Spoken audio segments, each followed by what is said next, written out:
From our fourth candidate of the evening, and that is candidate Tom Perez. He is with us tonight. He came to tell his Dem story. So I'm going to step aside. Hello, how are you? I'm doing great. Thank you, Madam President, for giving me this honor of spending some time with you. Hi, I'm Tom Perez, and I'm a proud Democrat because the Democratic Party has always been the party of inclusion, the party of opportunity, the party that looks out for the underdog, the party of the labor movement, the party of civil rights, the party that believes, and this is what my parents always taught me, that we all succeed only when we all succeed. It's also the party of immigrants, and I am the son of immigrants from the Dominican Republic. My family came here because they spoke out against an authoritarian dictator. They got kicked out for what they were fighting for. And America gave my family opportunity. My dad served with pride as a legal immigrant in the U.S. Army. My mother's male siblings were part of America's greatest generation, and they loved this country that brought them in and gave them hope. And that's what it was all about. And now I was 12 years old when my dad passed away. And that was a bad summer because prior to my dad passing away, my mother had been very sick. And then after my dad died, my mother got sick again and was in the hospital. And I frankly wasn't sure I was going to have any parents when I entered the 7th grade. But fortunately, my mother got better and lived another few decades. And fortunately for me, I had a surrogate father who was my best friend's dad. He was a Teamster. He taught me so much about fairness, taught me about the labor movement, taught me about what collective action means. And with the help of people like my surrogate father, with the help of Pell Grants and the generosity of others, I was able to get scholarships to college and, worked multiple jobs. I worked on the back of a trash truck one summer. I worked at Sears. I was a baseball umpire at night because you got to understand Dominicans, the two sports in the Dominican Republic are baseball and politics. And I couldn't hit a fastball and I couldn't throw a fastball. So I knew umpiring was going to be about as close as I'd get to the sport. And when I got out of school, I wanted to change the world.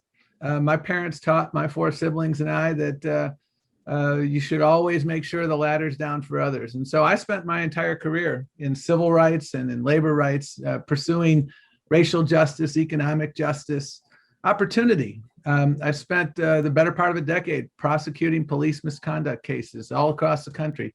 I prosecuted an LAPD officer pre-Rodney King. That's back when I had hair and no replacement parts. I had the privilege of taking on predatory lenders, businesses that use the corrosive power of fine print to transform the American dream into the American nightmare for folks. I had the privilege of working for Senator Ted Kennedy, my really original mentor in politics. And he taught me that civil rights is indeed the unfinished business of America. And he taught me that when we have a strong labor movement, we have a strong middle class and we have opportunity for everyone. And I had the privilege of working in local, state, and federal government. I had the privilege of being elected to the Montgomery County Council. I had the privilege of working with Martin O'Malley in the height of the Great Recession, when people were losing their jobs. And one thing I learned is that when people lose their jobs, you got to get them their benefits as fast as possible. People are waiting 6 months right now for unemployment benefits. That is absolutely unconscionable. And one thing I learned from the leadership positions I had in government is you got to sweat the details of governance. You got to make sure you deliver for people. And that's what we did when I was state labor secretary. We delivered for people. I was Governor O'Malley's point person on the foreclosure crisis. And we worked hard to make sure that people didn't lose their homes. That's what state government's about. It's about fighting for people. And I had a privilege of a lifetime working as your Assistant Attorney General for Civil Rights under Barack Obama, and then later your labor secretary. And those jobs are about helping people at scale, about making sure that you are judged by the content of your character and not the color of your skin or who you love or who you worship. Those are so irrelevant. And it was a real honor to lead the division that I started as a summer clerk, the Civil Rights Division. And it was a real honor at the Labor Department. We help people at scale, 2 million home health workers, mostly women of color on food stamps, got a raise because we implemented a new rulemaking to make sure they were eligible for minimum wage and overtime protections. That's what those jobs were about. They were about helping people at scale. And that is what my life has been about. And I am seriously considering entering the governor's race because Maryland is punching below its weight. We need to make sure that we take advantage of this moment. I think we have a generational opportunity, once in a generation.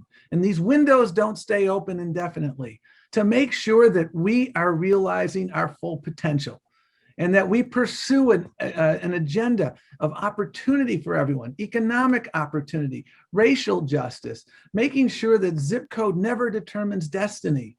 We need to implement the blueprint, the educational blueprint, and we need to make sure that 0 to 4 education starts at birth, and we need to make sure everyone has that opportunity.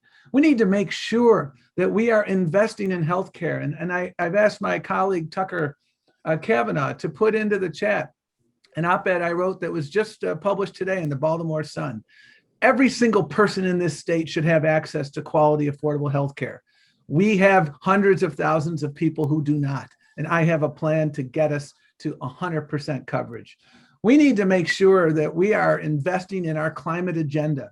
And that is another example of Larry Hogan and Republicans punching below our weight. 10 years ago, the person talking most about offshore wind among East Coast governors, or any governor for that matter, was a guy named Martin O'Malley. And then Larry Hogan gets elected. And now we're getting lapped by the other states. Massachusetts just got approved for 4,000 megawatts of offshore wind. 4,000 megawatts. That's hundreds of thousands of homes and businesses that are going to have clean energy. We should be doing that, and we should be making the component parts right here in Maryland. We can do this. Pursuing that offshore wind agenda enables us to grow great union jobs. It enables us to help protect our environment. You know better than anyone, when you have 200-year storms in 5 years in Ellicott City, you know that climate change is real, and we need to take care of that. That's what it's all about. And I am so impressed and amazed at what Democrats did in the General Assembly on police reform, on so many other issues, the blueprint, on making sure we have a racial equity lens on so many issues. Remember, Maryland has the highest incarceration rate of Black men in the United States. That is abominable, the highest incarceration rate. We need to do something about that, and that is the job of a governor. And so I am seriously considering running because I believe that this is a moment in time for us to produce and grow a Maryland where everybody has access to opportunity. And I believe we need a governor who can not only articulate an inclusive vision of opportunity for everyone, an inclusive vision of racial equity and economic opportunity, but a governor who has a proven track record of getting things done. These are hard jobs. When I got to the Labor Department, we had a lot to do. $47 billion budget, 17,000 employees. And frankly, we were underperforming. And that's why the president asked me to take the job. And we were able to move the needle. And when you move the needle and you serve people, you help people at scale. And that for me is what it's all about. My parents taught me that you should make sure you are doing your best to help everyone, especially those in need. They taught me, if you want to get to heaven, you better have letters of reference from those living in the shadows. But they never told me how many. And my dad died when I was a kid, and my mom died about 20 years ago. So you know what? I'm trying to accumulate more and more so that I can satisfy what their moral admonition was to us. And so that's what I'm about. And that's why I think this is a tremendous moment in time for our state. And we need a dance partner in Annapolis so that we can realize our fullest potential. Thanks so much for letting me speak. No, thank you so much for being with us. I see in the chat that there is an op-ed about you. You want to tell us a little bit about, regarding healthcare? Yeah. You know, we have over 350,000 people without healthcare in this state. And there was a study that recently came out from Families USA that talked about how the failure to provide health insurance for folks. 1/4 of the COVID deaths in this state were attributable to people not having health insurance. 1/4 of the COVID deaths. Look at all the people who have an empty seat at the kitchen table. And it's so preventable. And you know what? We can do this. We have 94% of the people have health insurance, but 6% don't. And we need to make sure we get up to 100%. And my goal as your governor would be to make sure we get there. And that op-ed provides a blueprint. I used to serve on the Kaiser Commission on Medicaid and the uninsured, a nonpartisan body. This was our mission.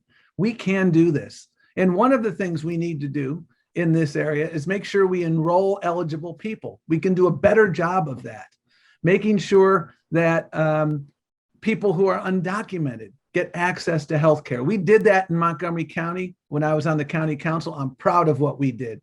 Healthcare should be available to everyone in this state, period, no footnotes. We can do that. And when we do it, we save lives. Excellent. So when you mentioned the number of people that passed away through not being covered, it's heartbreaking, right? Talk to me about what accountability means, how the public holds our officials accountable. Well, elections are the ultimate accountability tool. And one of the things I was proud to do over the last 4 years was serve as your chair of the DNC. I wanted to hold Donald Trump accountable and other Republicans accountable. And this also relates to another question that was part of your series of questions that I didn't cover in my first remarks, and that is how do you unify the party? I don't think I'm giving away a state secret here when I tell you that our party was in disarray back in 2017. We were fractured. We were broke, by the way.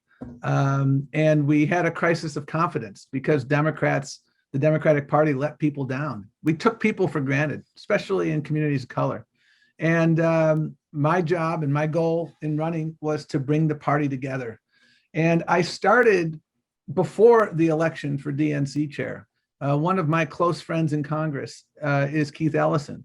Keith and I had dinner the week before the election because we had a pretty good sense that one of us was going to win. We all had good teams. We had good whip counts and things like that. And but we also knew that it wasn't about Keith or Tom.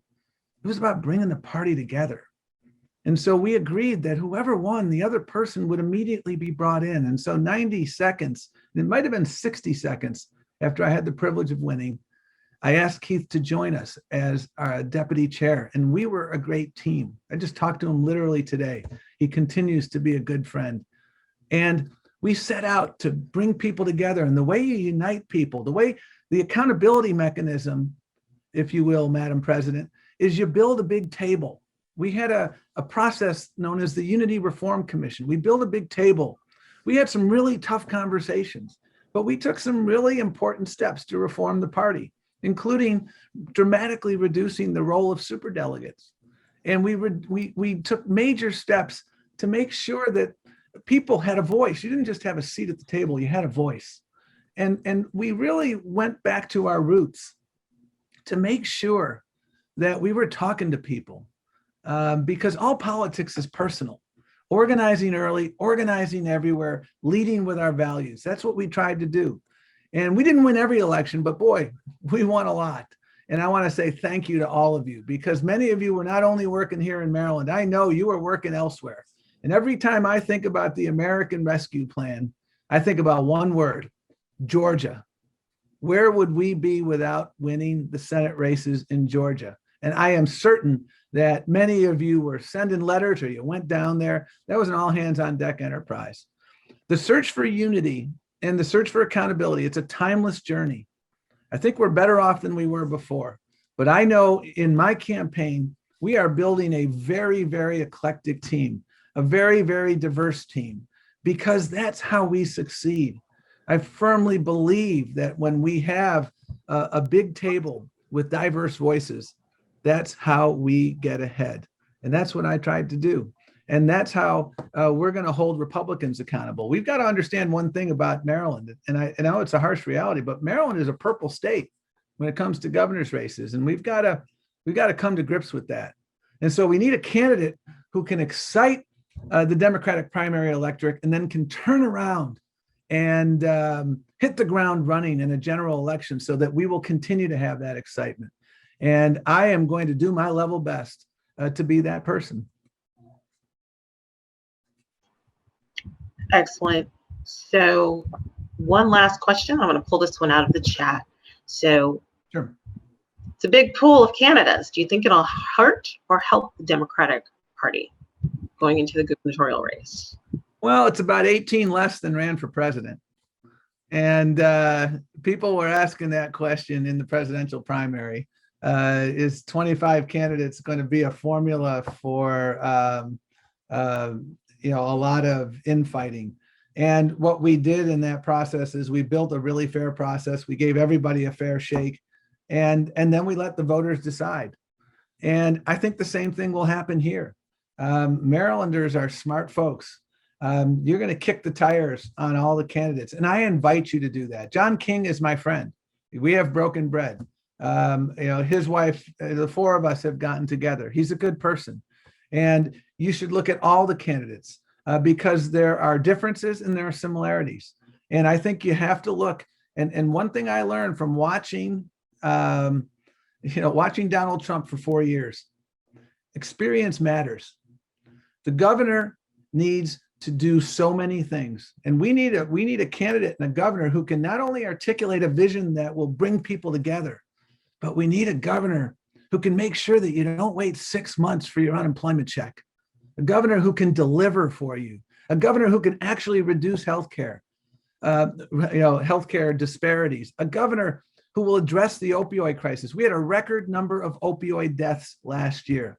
Now, if I am the next governor, I am not going to spend time fixing the blame on that, but we're going to get down to fixing the problem. You need a governor who can not only talk about broadband, but make sure accessible, affordable broadband is everywhere. I really think governance matters, and making sure that you have someone who knows how to run complex organizations and will lead with their values and bring good people in. I've learned a lot about governing, and I think it's really important. And we've seen the consequences of failed governance. We saw it terribly with Donald Trump. We see it here in Maryland with what's happening with unemployment insurance. The purple line down in my neck of the woods. What a debacle. You remember those COVID tests that he got from South Korea. And again, an abject failure. We need to do better, and we need leaders who will sweat the details of governance. I think that's critically important. Thank you so much for sharing with us today. And I'm assuming you've dropped you haven't declared. Tucker Kavanaugh put some contact information. Tucker ran Johnny O's campaign in Baltimore County in 2018, and Tucker is working with me now, and he put the Baltimore Sun piece from today in the box, and he put our contact information as well. So look forward to staying in touch.